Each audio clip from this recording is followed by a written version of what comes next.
안녕하세요. 홍현필 변호사입니다. 이번 시간에는 변제계획, 개인회생에서 변제계획 인부결정의 절차 및 효력에 대해서 알아보겠습니다. 첫째, 변제계획 인부결정의 시기와 절차 및 요건. 인부결정의 시기입니다. 개인회생 채권집회 개최되어 채무자가 변제계획에 관하여 필요한 설명을 하고 이에 대하여 개인회생 채권자 이의를 진술하고 나면 법원은 제출된 변제계획 인가 여부를 결정해야 됩니다. 기일이 지정 여부. 법 제614조 3항은 법원은 변제계획 인부 결정을 선고하고 그 주문, 이유와 요지와 변제계획 요지를 공고해야 한다. 이 경우 송달을 하지 아니할 수 있다라고 정하고 있는데, 여기서의 선고를 반드시 미리 정한 기일에 법정에서 해야 하는 문제가 있습니다. 민사소송법에 의하더라도 판결 선고와 같이 기일이 필수적인 경우에는 같은 법 207조에서처럼 선고기일이 지정에 관한 규정을 별도로 두고 있는 점, 선고라는 용어 자체에 기일이 개념을 포함하고 있지 않은 것으로 해석된다는 점을 볼 때 개인회생 절차상의 변제계획 인부 결정도 기일 외에서 선고하고 공고의 방법으로 이를 알릴 수 있다고 해석하고 있습니다. 변제계획 인가요건. 인가요건에서 이미 나왔죠. 614조에서 정하고 있습니다. 변제계획 인가의 효력. 인가결정의 확정. 변제계획에 대한 인부결정은 즉시항고기간의 도가, 즉 즉시항고에 대한 항고심의 각하, 기각결정의 확정 또는 재항고기간의 도가나 기각결정에 확정됩니다. 인부결정에 대한 즉시항고기간은 인부결정이 공고가 있은 날로부터 14일입니다. 변제계획 인가결정이 확정되면 그 후로는 누구도 인가결정의 흠결을 주장할 수 없게 되므로 인가결정 시에 확정한 효력이 확정적으로 유지됩니다. 변제계획이 인가요건을 갖추지 아니한 것으로 인정되면 개인회생 절차는 변제계획에 대한 불인가결정 및 개인회생 폐지결정의 확정으로 종료됩니다. 변제계획의 효력 발생 시기. 변제계획은 인가결정이 있는 때로부터 효력이 생깁니다. 인가결정은 선고하여야 하나 반드시 기일을 미리 정하여 법정에 선고할 필요가 없음은 앞에서 봤죠. 따라서 선고를 공고한 때가 효력 발생 시점이라고 볼 것입니다. 일반적인 소송 절차에서는 결정이 확정돼야 효력이 발생하지만 변제계획은 기본적으로 채무자의 갱생을 위한 계획이기 때문에 인부결정의 확정을 기다리다가 시기를 놓치면 그 목적을 달성하는 경우가 발생할 수 있을 뿐만 아니라 인가결정 당시 법원에서 인가요건을 심사하기 때문에 뒤에 인가결정이 취소되는 사례가 매우 적기 때문입니다. 실무상 재판부의 실무관은 인가결정이 있으면 즉일 바로 공고 처리를 하고 있습니다. 다만 변제계획을 그대로 수행하게 되면 항고인에게 회복할 수 없는 손해가 발생할 우려가 있는 경우에는 소정의 요건에 따라 수행을 정지시키거나 그 밖에 필요한 처분, 가처분할 수 있는 방안이 있습니다. 만약 법원이 변제계획을 불인가하고 개인회생 절차를 폐지하였는데 항고심이 원심을 취소하고 변제계획을 인가했다면 그 인가결정 시에 변제계획의 효력이 발생합니다. 법 615조 제1항에서 말하는 인가결정이 있음 때라 함은 변제계획 효력을 받을 자 전원에 대해 인가결정 고지한 때를 가리키므로 항고심에 있어서 인가결정 공고한 때에 변제계획 효력이 발생합니다. 권리변경 및 실권과 관련된 문제. 권리변경 효력이 불발생. 변제계획 인가결정이 있고 그 변제계획에서 개인회생 채권이 일부에 관하여만 변제하기로 내용이 포함되어 있다 하더라도 변제계획 인가의 효력에 의하여 그 변제계획에서 정해진 변제 방법 및 변제 예정액의 범위 내로 이행기가 유예되거나 권리 감면의 효력이 생기는 것은 아닙니다. 법 615조 제1항 단서는 변제계획에 의한 권리 변경은 면책결정이 확정되기까지는 생기지 아니한다라고 규정하여 이를 명백히 하고 있습니다. 따라서 이 점에서 회생계획의 인가에 의하여 일반적인 권리 변경 효력이 발생하는 회생 절차는 명백히 구별됩니다. 권리 변경 효력이 발생하지 않는다는 게 면책이 돼야지 발생하는 거지, 변제계획안 인가만으로는 안 됩니다. 권리 변경. 따라서 개인회생 절차의 변제계획은 그 자체로 권리 변경 효력을 발생시키는 형성적 효력을 갖는 것이 아니라 단지 변제계획에서 정하여진 변제기간 동안 정해진 변제율과 변제 방법에 따라 변제를 완료하면 추후 면책 신청 절차를 통하여 면책 결정을 받아 나머지 채무를 모두 면책받을 수 있다는 취지를 개인회생 채권자들에게 명백히 알리는 예고로서의 성격을 갖는 것으로 보아야 할 것이다. 이와 같이 변제계획이 인가되더라도 그 변제계획에서 정한 내용대로 권리변경 효력이 발생하지 않기 때문에 법원 사무관 등은 변제계획 조항을 개인회생 채권자표에 기재할 필요가 없습니다. 이는 회생 절차에서 인가의 효력에 의해 권리변경 효력이 발생하기 때문에 회생계획 인가결정이 확정된 때 법원 사무관 등이 회생계획의 조항을 회생 채권자표 등에 기재하도록 하는 것과 명백히 대비됩니다. 그 다음에 실권의 효력도 불발생합니다. 개인회생 절차에서는 개인회생 채권자들에게 신고 의무를 부여하고 있지 않기 때문에 개인회생 채권자에게 신고 의무가 있음을 전제로 하는 실권제도가 존재하지 않습니다. 오히려 채무자는 개인회생 절차를 신청할 당시 채권자의 성명 및 주소와 채권의 원인 및 금액이 기재된 개인회생 채권자 목록을 제출해야 할 의무가 있고, 채무자가 위 개인회생 채권자 목록에 기재하지 아니한 채권은 변제계획에 의하지 아니하고서도 변제를 받고 나아가 강제집행 등을 할 수 있다 그랬죠. 계속 권리를 보유하고 있을 뿐만 아니라 면책결정의 효력도 미치지 않기 때문에 오히려 개인회생 채권자 목록에 기재된 개인회생 채권자들보다 더욱 강력한 지위를 보유하게 되겠죠. 이와 같은 점은 회생 절차에서 채무자에 대한 권리자들에게 신고 의무가 있음을 전제로 하여 관리인이 제출한 회생 채권자 등 목록에 기재하지 아니하고 신고 의무도 게을리함으로써 회생계획 규정에서 존속한 것으로 정해지지 아니한 권리가 모두 실권된다는 점과 뚜렷이 대조됩니다.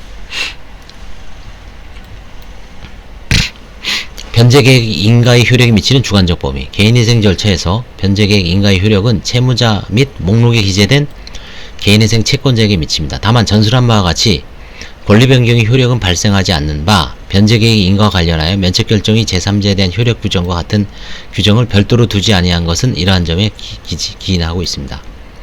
개인회생재단에 속하는 재산 및 소득의 귀속 주체. 개인회생재단의 성격. 615조 제2항은 변제계획 인가결정이 있는 데는 개인회생재단에 속하는 모든 재산은 채무자에게 귀속된다. 다만 변제계획 또는 변제계획 인가결정에서 다르게 정한 때는 그러하지 아니한다라고 규정하고 있습니다. 도산 절차가 개시되면 채무자가 도산 절차 개시 당시 갖고 있는 재산은 채무자로부터 분리된 재산에 속하게 되고, 이 재단을 관리 처분하는 별개의 주체가 선정되어 위 재단을 관리 처분 한가하여 채권자들에게 분배하는 절차를 진행하게 되겠죠. 개인회생 절차도 도산 절차의 일종이기 때문에 개인회생 절차가 개시되면 개시 당시 채무자가 보유하고 있던 모든 재산은 원칙적으로 채무자의 손을 떠나 전부 개인회생 재단에 속하게 됩니다.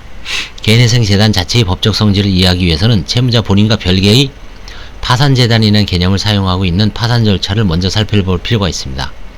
파산재단의 법적 성질과 관련해서 파산재단 자체의 법인격을 인정한 학설과 관리기구로서의 파산관제인에게 귀속하는 관리처분권이 객체로 되는 재산의 집합제를 보는 학설의 대립이 있습니다. 이에 비추어 보면 개인회생재단의 법적 성질도 채무자와는 별개의 독립적 법인격제로 보는 견해와 단순한 재산의 집합제에 불과하다는 견해가 대립할 수 있습니다. 전자의 견해에 의하면, 법인격제로 보는 견해에 의하면 580조 제2항이 개인회생 절차가 개시된 경우 채무자가 개인회생재단에 대해 소유권이 아닌 관리처분권을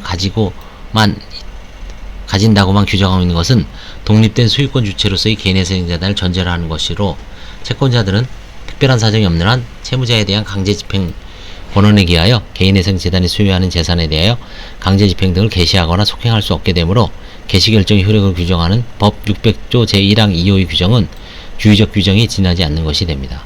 또한 인가결정과 관련해서도 법 제615조 제2항 본문이 변제계획 인가결정이 있는 때에는 개인회생재단에 속하는 모든 재산은 채무자에게 귀속된다라고 규정하는 것에 비추어 이와 같이 개인회생 절차 개시 당시부터 변제계획 인가 전까지는 개인회생재단에 속하는 모든 재산은 독립된 법인격체인 개인회생재단에 귀속하고 변제계획 인가와 동시에 채무자에게 다시 환원된 것이라고 해석하게 됩니다. 그러나 민법상 법인격은 법률의 규정에 의하지 않으면 성립할 수 없는데, 개인회생재단에 대하여 법인격을 인정하는 명문의 규정이 없죠. 개인회생 절차 개시 결정을 하도 개인회생 채권자 목록에 기재되지 않는 채권은 개인회생재단에 속하는 재산에 대하여도 집행이 가능한 점 등에 비춰 개인회생재단을 독립된 법인격체로 보지 않고 재산의 집합체로 보는 견해도 설득력이 있습니다. 이 견해에 의하면 580조 제2항이 채무자에게 개인회생재단의 관리 처분권을 인정한 것은 여전히 채무자가 개인회생재단에 대한 소유권을 보유함을 전제로 하는 것이고, 따라서 개인회생 절차가 개시되면 개인회생재단에 속하는 재산에 대하여는 법 제600조 제1항 2호의 규정에 의하여 비로소 채권자의 강제집행 등이 중지 또는 금지되는 것이며, 인가결정과 관련된 법 615조 제2항의 규정은 개인회생재단에 속하는 재산에 대한 소유권의 귀속 주체가 채무자를 주의적으로 규정한 것이 됩니다. 논쟁의 실익은 없습니다. 변제계획 또는 변제계획 인가결정에서 다르게 정한 때의 의미. 615조 2항 단서는 변제계획 인가결정이 있는 때에는 개인회생재단에 속하는 모든 재산은 채무자에게 귀속된다는 원칙을 변제계획 또는 변제계획 인가결제 다르게 정할 수 있음을 규정하고 있습니다. 이 규정은 필요한 경우 변제계획이나 변제계획 인가결정에 의하여 개인회생재단에 속하는 재산을 채무자로부터 분리하여 다른 권리주체에게 귀속시키는 것이 가능하도록 하고 있습니다. 예를 들면 변제계획 인가 후 채무자가 악의를 품고 그 소유의 재산을 마음대로 처분하여 은닉산일시키고 나서 변제계획을 수행하지 않을 경우 개인회생 채권자는 당초 개인회생 절차에 들어가지 않고 파산 절차로 갔을 때보다 훨씬 더 불리한 처지에 놓이게 되므로 이를 방지하기 위하여 채무자로부터 소유권을 박탈할 수 있을 것입니다. 법 615조 제2항 단서에 의하여 변제계획에서 소유권을 채무자에게 귀속시키지 않는 것으로 규정하면서 채무자에게 관리처분권만을 귀속시킬 수는 없으므로 580조 제2항 단서에 따라 관리처분권이 귀속까지 명시적으로 함께 제한하는 것은 바람직할 것입니다. 예컨대 채무자의 재산 은닉 행위 등이 강하게 의심된다면 이해관계는 법원에 변제계획안 수정명령을 신청함으로써 채무자의 소유권 및 관리처분권을 모두 제한할 것을 요청할 수 있을 것이고 법원도 경우에 따라서 직권으로 같은 내용의 변제계획안에 대한 수정명령을 발할 수 있을 것이다. 나아가 법 제615조 제2항 단서는 이와 같이 소유권의 귀속을 달리 정할 수 있는 방법으로 변제계획에 달리 정하는 것 이외에 변제계획 인가결정에서 달리 정할 수 있는 것으로 규정하고 있습니다. 그러나 이와 같이 변제계획 또는 변제계획 인가결정에 채무자의 소유권 및 관리처분권을 제한하는 규정을 둘 경우에는 제3자의 보호 문제를 생각하지 아니할 수 없습니다. 변제계획 등에 의하여 채무자로부터 특정 재산 혹은 전체 재산에 대한 관리처분권을 박탈한 상황에서 채무자가 자신의 명의로 부동산 등기가 남아있음을 기하로 제3자의 부동산을 처분하였을 경우 민법의 일반 원칙인 무권리자의 처분행위에 해당하여 제3자는 부동산의 소유권을 취득할 수 없는 결과가 되어 거래 안전을 해치게 되겠죠. 특히 개인회생 절차 개시나 인가 등의 사항을 부동산 등기부에 촉탁하지 않도록 하고 있는 체제에서 법률이 선의 제3자 보호에 대해 아무런 규정을 두지 않는 것은 입법상 문제가 있죠. 실무상으로 상당한 금액의 압류적립금이 있는 채무자가 변제계획의 압류적립금 1회의 변제계획에 변제에 제공하기로 하였음에도 변제계획 인가결정을 토대로 집행 취소를 받은 후 회수한 압류적립금을 회생위원회에게 인치하지 않고 이미 소비할 우려가 있는 경우 변제계획에서 압류적립금에 대하여 회생위원회에게 관리처분권을 부여하는 것을 정하고 있습니다. 이 경우 회생위원은 변제계획 인가결정 후 바로 압류적립금을 보관하는 제3자 등에게 통지서를 보내어 인가결정에 따른 집행 취소가 되더라도 적립금을 채무자에게 지급해서는 안되고 회생위원회에게 지급하도록 알려줘야 합니다. 중인 절차의 실효의 대상 변제계획 인가결정이 있으면 법 제600조의 규정에 의하여 중지된 파산 절차 및 회생 절차, 개인회생 채권에 의한 강제집행, 하압류, 가처분은 변제계획 또는 변제계획 인가결정에서 다르게 정한 경우를 제외하고는 효력을 잃습니다. 그러나 담보권을 위한 경매 절차는 인가결정에 의하여 효력이 상실되는 것이 아니라 오히려 변제계획 인가의 효력에 의해 속행할 수 있게 됩니다. 이는 600조 2항에서 개인회생 절차 개시 결정이 있는 때에는 변제계획 인가결정일 또는 개인회생 절차 폐지 결정일 확정일 중 먼저 도래한 날까지 개인회생 재단에 속하는 재산에 대한 담보권의 설정 또는 담보권의 실행 등에 의한 경매는 중지 또는 금지된다고 규정하고 있기 때문입니다. 또한 개인회생 절차 개시 결정으로 중지된 국세징수법 또는 지방세징수법에 의한 체납처분, 국세징수의 예의에 의한 체납처분 또는 조세 담보를 위하여 제공된 물건의 처분은 인가결정이 있더라도 실효되지 않습니다. 채무자가 이러한 처분이 근거가 되는 조세채무를 변제계획에 따라 변제하지 않을 경우에 개인회생 절차가 폐지될 것이고 그 결과로 위 처분이 속행이 가능하게 됩니다. 실효효과, 절차가 효력을 잃는다는 의미는 앞으로의 속행을 허용하지 않는다는 뜻이 아니라 소급하여 절차를 효력을 잃는다는 것입니다. 따라서 원칙적으로 이와 같은 절차는 법원의 별도의 재판이 없어도 효력을 잃습니다. 다만 강제집행, 가압류, 가처분 등은 이미 진행되고 있는 절차의 외형을 제하기 위한 형식적인 절차가 필요합니다. 이러나 이러한 절차에 관하여 법률은 별도의 규정을 두고 있지 아니할 뿐만 아니라 회생법원에서는 어느 재산에 관하여 어느 법원에서 어떤 절차가 진행되고 있는지 확인하기 곤란하고 절차의 기록도 보관하고 있지 않으므로 채무자가 해당 집행법원에 말소등기 촉탁 신청서와 함께 인가결정 등본 및 말소 촉탁의 대상이 되는 재산의 목록을 첨부하여 신청을 해야 됩니다. 이와 같은 절차의 실효효과는 인가결정과 동시에 발생하죠. 만약 인가결정이 뒤에 취소되는 경우에 종전에 소멸했던 절차가 다시 회복되는지 여부가 문제가 되겠죠. 이러한 경우 파산 절차는 인가결정 취소의 소급표에 의해서 당연히 효력을 회복하지만 다른 절차는 효력이 회복되지 않고 채권자가 다시 새로운 신청을 해야 한다고 해석하고 있습니다. 이는 파산 절차의 경우 시간적 간격 없이 절차를 진행할 필요성이 인정되어 하나요. 다른 절차는 집행 대상 재산이 존재하는 한 착수의 집행 집행 착수의 시기가 크게 문제되지 아니하고 오히려 집행의 착수를 개개의 채권자의 판단에 맡기는 것이 타당하는 점, 집단적 채무 절차 사이의 속행은 용이하게 인정될 수 있으나 일단 실효된 개개의 집행 절차를 다시 회복시킬 경우 법률 관계를 복잡하게 만들 우려가 있는 점 등을 근거로 하고 있습니다. 다만 회생계획 인가 취소의 등기를 한 경우 회생계획 인가 등기 시 말소된 파산 등기를 회복하도록 하는 법제 25조 3항과 같은 규정이 개인회생 절차에서는 존재하지 않는 점을 들어 파산 절차에서도 다른 절차와 마찬가지로 효력이 회복되지 않는다는 반대설이 있습니다. 변제계획 또는 변제계획 인가결정에서 다르게 정한 때의 의미.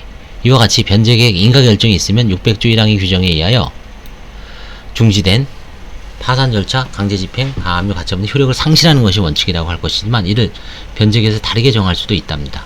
변제계획에서 다르게 정할 경우는 채무자가 당해 압류, 가압류, 가처분이 이루어진 재산을 변제에 제공하지 않는 내용의 변제계획안을 제출하고 채무자의 성실성이 의심되는 전후사정에 비추어 강제집행, 가압류, 가처분을 실효시킨다면 채무자가 향후 이를 임의적 처분 후 변제계획까지 이행하지 않아서 개인회생 채권자들에게 손해를 입힐 우려가 있는 경우를 들 수 있습니다. 이 경우 변제계획에서는 당해 재산이 강제집행, 가압류, 가처분을 변제계획 기간 중의 일정 시점이나 혹은 변제계획 기간 종료 시까지 계속 중지 존속시키거나 혹은 속행한다는 내용을 규정을 두게 될 것입니다. 그 다음에 변제계획 불인가의 효력. 변제계획의 인가 요건을 갖추지 못하여 불인가 결정 및 개인회생 절차 폐지 결정이 확정되면 개인회생 절차 종료됩니다. 불인가 결정 및 개인회생 폐지 결정이 있다 하더라도 개인회생 절차 중에 생긴 법률 효과는 소급하여 무효되지 않고 원칙적으로 유효합니다.